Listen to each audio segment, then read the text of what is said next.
बात करेंगे आज सबसे कंफ्यूजिंग टर्मिनोलॉजी मोलर मास और मॉलिक्यूलर मास। सबसे ज़्यादा कंफ्यूजन होता है। एक आप फॉर्मूला पढ़ते हो, mole equal to mass by molecular mass या फिर mass by molar mass, which is true and which is wrong. तो हम उसी के बारे में पढ़ेंगे। हम पढ़ेंगे मोलर मास और मॉलिक्यूलर मास।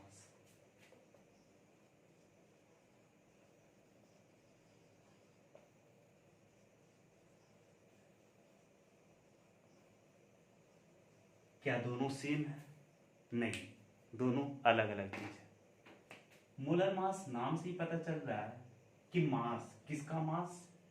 किसी भी सब्सटेंस का मास।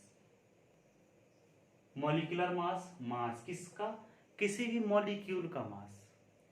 किसी एक मॉलिक्यूल, वन मॉलिक्यूल के मास को क्या बोलते हैं? मॉलिक्यूलर मास बोलते हैं। और एक मोल सबस्टांस के मास को क्या बोलते हैं? एक मोल सबस्टांस के मास को बोलते हैं मोलर मास।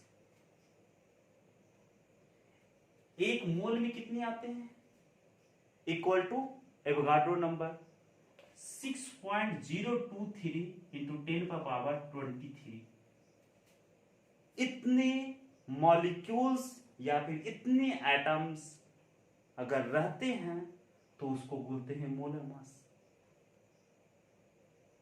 यानी इतने पार्टिकल्स होने चाहिए किसी के मोलर मास होने के लिए।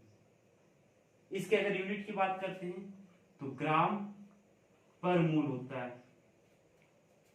इसकी यूनिट की बात करते हैं तो एएमयू। एएमयू का मतलब एटॉमिक मास यूनिट। जी हाँ, एटॉमिक मास यूनिट होता है, मॉलिक्यूलर मास यूनिट नहीं होता है। तो दोनों अलग अलग चीज है। एक मोल सब्सटेंस के मास को बोलते हैं मोलर मास और एक मॉलिक्यूल के मास को बोलते हैं मॉलिक्यूलर मास। अगर मैं एक मोल की बात करता हूं तो एक मोल में आते हैं 6.023 इंटू 10⁻23 मॉलिक्यूल्स या पार्टिकल्स बोल दीजिए या फिर एटम्स बोल दीजिए। इसका यूनिट ध्यान रखना है ग्राम पर मोल और इसका यूनिट एएमयू। अगर सिंपल में बात करूं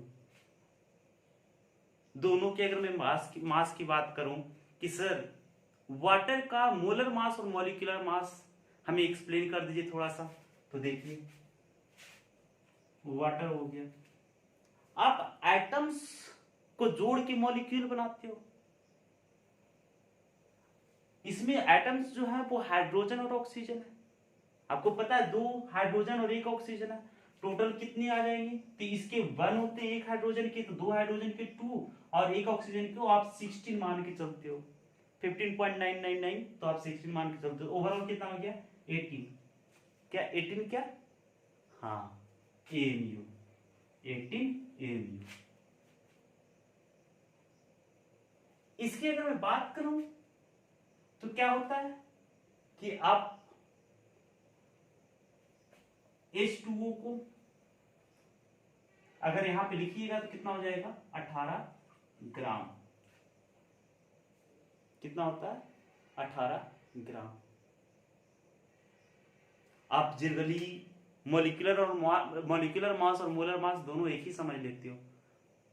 आपसे पूछा जाता है what is the molecular mass of water, then you can, आप क्या बोल देते हो? 18 ग्राम, जो कि सही नहीं है। यूज करते हैं जनरल नॉर्मल भाषा में बोल देते हैं लेकिन सही नहीं। 18 ग्राम क्या बोल सकते हैं आप?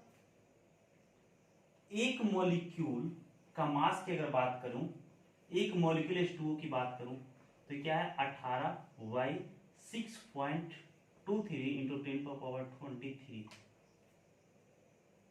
ये आपका 1 मॉलिक्यूल H2O का मास है। मतलब इतना एएमयू आप लिख सकते हो। क्लियर है? अगर नहीं समझ में आ रहा है तो इसको फिर से आप देख लीजिएगा। आपको समझ में आ जाएगा। इसको मैंने क्या बोला कि एक मोल अगर H2O है तो एक मोल का 18 ग्राम, तो एक मोल में कितने पार्टिकल्स कितने मॉलिक्यूल्स आएंगे 6.023 × 23। तो इसको आप डिवाइड कर दीजिएगा तो इतना एम हो जाएगा।